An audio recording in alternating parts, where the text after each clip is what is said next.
poor people.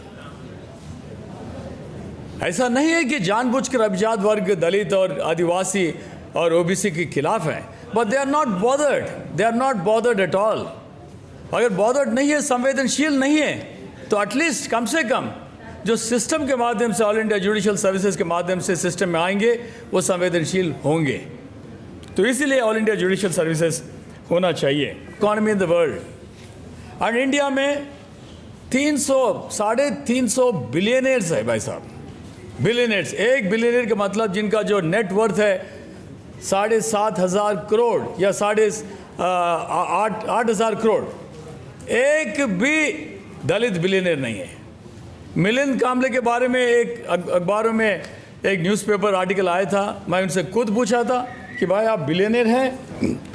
After all आज मैं IAS officer हूँ, ये बाबा साहब का देन है. अगर मैं बात नहीं किया तो that would be very unfair, it would be very selfish. तू भी लूटा, मैं भी लूटूं, लूटे के आजादी बा. ये शुरू से चल रहा है, आज तक जारी है. जिसको मौका मिलता है अपने अनुसार सभी वही काम करते हैं. सभी पॉलिटिकल पार्टी को देखिए, उनके पार्टी के अंदर जितने जिलाध्यक्ष हैं, जितने पदाधिकारी हैं, उनकी संख्या निकाल कर देख लीजिए, सब लोग वही काम करते हैं. खैर, ये राजनीतिक मंच नहीं है. हम अपने मित्र, हमारे काफ़ी अजीज मित्र हैं और बहुत ही जुझारू और बहुत ही फाइटर IAS अधिकारी हैं, बहुत सीनियर IAS अधिकारी हैं, मिस्टर दम्मू सुरेश. हम उनसे आग्रह करते हैं, वो प्रिंसिपल सेक्रेटरी हैं गवर्नमेंट ऑफ हरियाणा में, ये आएँ और अपने शब्दों से यहाँ की जनता को बताएं कि जो कोलेजियम सिस्टम या नेशनल जुडिशियल कमीशन पे आपकी क्या राय है. इतिहास है कि हमारे बीच में वर्तमान में प्रिंसिपल सेक्रेटरी में कार्यरत हमारे महानुभाव बोलने आ रहे हैं, नहीं तो कोई अच्छे पार्टी के लोग जरूरत नहीं करते आने के लिए. हाँ, बहुत बहुत धन्यवाद सर.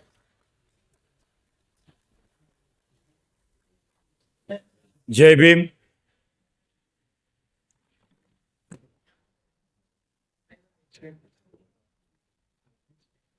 मित्र विजय कुमार चौधरी जी, जो former member national commission for scheduled caste थे, क्रांतिकारी भूतपूर्व chief justice of Madhya Pradesh justice Suresh Kait ji, सभा में उपस्थित सभी सम्मानित व्यक्तिगण, पत्रकार बंधुओं और साथियों, मैं भी ये मानता हूँ कि ये पॉलिटिकल मंच नहीं है. दलित समाज के लिए एक सामुदायिक दृष्टि से, चाहे कोई भी पार्टी पावर में हो, सामुदायिक दृष्टि से, सामुदायिक एंगल से दबाव बनाना चाहिए जो दलित समाज और पिछड़े वर्ग के हित में हो. मैं समझता हूं reservation in judiciary is the most important thing for empowerment of Dalits, गरीब लोगों की उत्थान के लिए. जुडिशरी में reservation is the most important thing. ये कहा गया था कि कॉलेजियम में इम्प्रूवमेंट आनी चाहिए, गवर्नमेंट की इन्वॉल्वमेंट ज़्यादा नहीं होनी चाहिए. मैं ये कहता हूँ, ना गवर्नमेंट का दबाव ज़्यादा होना चाहिए, ना कॉलेजियम का. मेरा ये सुझाव है कि एक निष्पक्ष और एक एग्जामिनेशन के एंगल से ऑल इंडिया जुडिशियल सर्विसेज, जो आर्टिकल 312 में दिया हुआ है कि all India judicial services introduce होना चाहिए, जो पिछले 50-60 सालों से ऑल इंडिया जुडिशियल सर्विसेज को इंट्रोड्यूस करने के लिए कोशिश किया जा रहा है. But in spite of that, vested interest इतने मजबूत है इस देश में, इस बहुत ही महत्वपूर्ण विषय को it is always shelved under the carpet.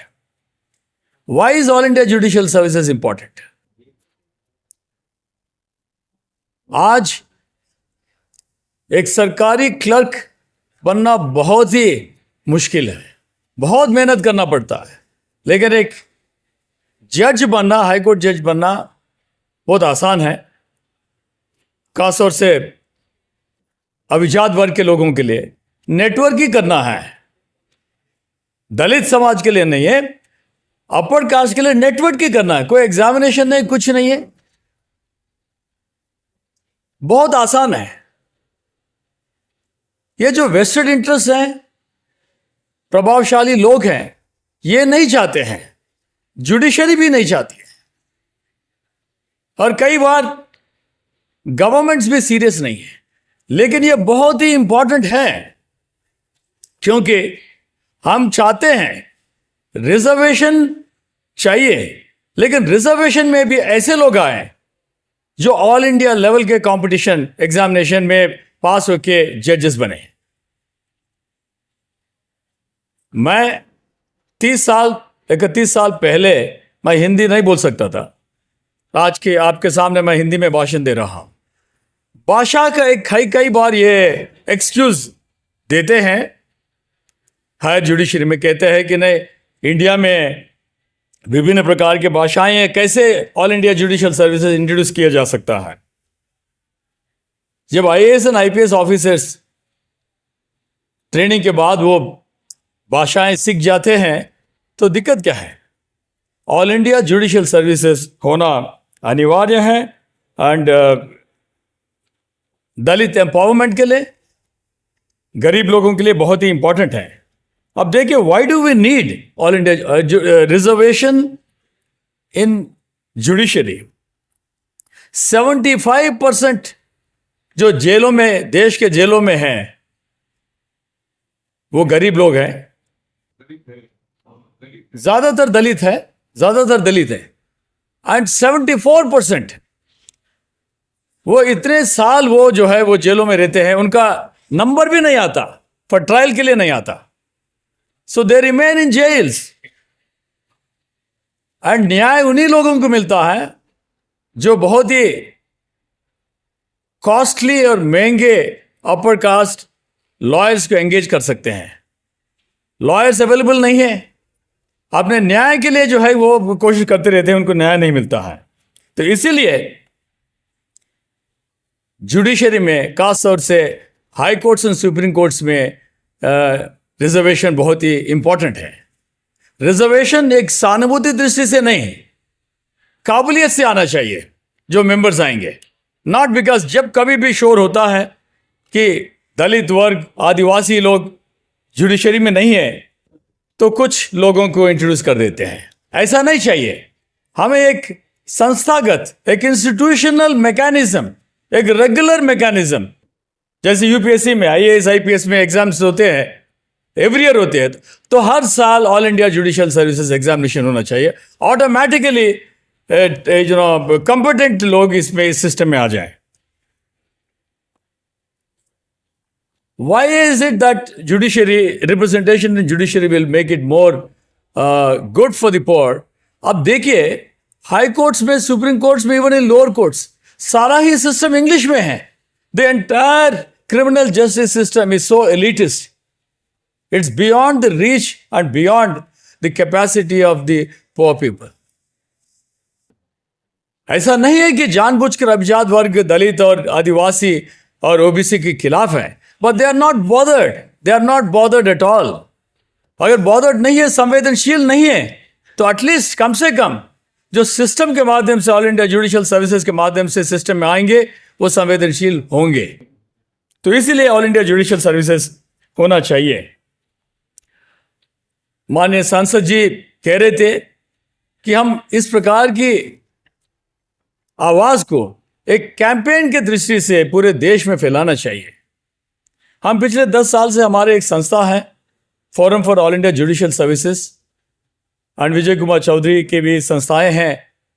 संस्थाएं कोशिश कर रही है, लेकिन मेन प्रॉब्लम इज इसको ऑल इंडिया लेवल पे, गांव गांव में इस बात को फैलाने के लिए रिसोर्सेस नहीं हैं।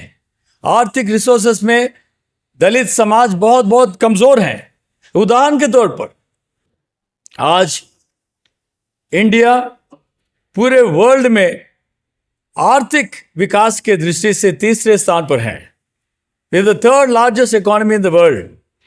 और इंडिया में 300-350 बिलियनर्स है भाई साहब, बिलियनर्स। एक बिलियनर का मतलब जिनका जो नेट वर्थ है 7,500 करोड़ या 8,000 करोड़। एक भी दलित बिलियनर नहीं है। मिलिंद कांबले के बारे में एक अखबारों में एक न्यूज़पेपर आर्टिकल आया था, मैं उनसे खुद पूछा था कि भाई आप बिलियनर हैं? उन्होंने कहा वो बिलियनर नहीं है। तो एक भी बिलियनर नहीं है। आर्थिक रिसोर्सेस ना होने के कारण इसको हम ऑल इंडिया लेवल पे इस कैंपेन को नहीं ले जा पा रहे हैं। तो मेरा अनुरोध है कि रिसोर्सेस इकट्ठा करने के लिए कोशिश करना चाहिए। एंड ये जिम्मेवारी सांसदों की है, एमएलएस की है, मीडिया की है। एंड जो लोग जो दलित समाज से, आदिवासी और ओबीसी से संबंधित जो ब्यूरोक्रेसी में हैं, जो जुडिशरी में हैं, सभी को समाज को देने के लिए कोशिश करना चाहिए। Giving back to the society is very important, ताकि आफ्टर ऑल आज मैं आईएएस ऑफिसर हूं, ये बाबा साहब का देन है। अगर मैं बात नहीं किया तो that would be very unfair, it would be very selfish. निस्वार्थ भावना से दलित समाज, चाहे वो जजेस हो, चाहे वो ब्यूरोक्रेट्स हो, मीडिया हो, तो एकजुट होकर इस बात को फैलाना चाहिए, इसको मजबूत करना चाहिए। हर जगह इस विषय को रखना चाहिए, एक प्रेशर ग्रुप बनाना चाहिए। सो यही है मेरा विनती है। और आपसे मिलने का, आपसे बात करने का मौका दिया कि बहुत बहुत धन्यवाद।